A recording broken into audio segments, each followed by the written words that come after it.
Hello, I've been asked to explain more about the muscle test. Why is it when we hold a loving thought or being in our mind, our muscles go strong? But if you hold a negative or evil being in your mind, you go weak.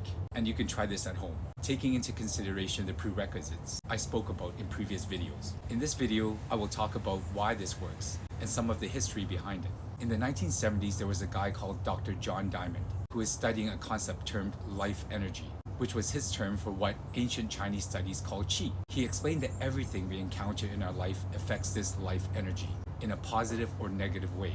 This energy affects not only the pathways we choose in life, but also our physical health. This study helped lead to the science of kinesiology, which is the study of a body's movement and well-being, but not only through physical but also neurological factors. He went on to found the Institute of Music and Health. And then another guy, Dr. David Hawkins, took the science of kinesiology to the next level. Through his own spiritual experience, he discovered that all of us are connected through our consciousness to one source. This part is really important, to one source. I'll come back to that. And so he took this knowledge into the field of kinesiology and discovered that our human muscles will go strong for a brief second when exposed to ultimate truth.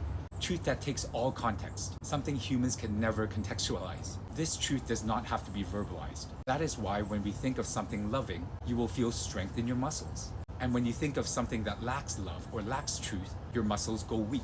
A good example is with athletes. We all know athletes that celebrate too early just to lose the race. Once you let in a negative thought in your mind, in this case pride, muscles go weak. The athlete that celebrates too early falls or fails. This muscle test is not a new phenomenon.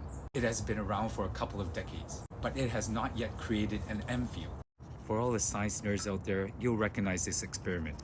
By magnetizing the needle and carefully placing it on top of the water with Michelle's eyebrow tweezers, we know we have created a very rudimentary version of a compass. But in time, someone will come along and create something like this. This muscle test is like version 1. And it truly is a compass for humanity. And do you remember what I said earlier, that we are connected by our consciousness to one source? Well, think about what this muscle test can be used to tell the truth about. Basically everything that has ever occurred in our universe.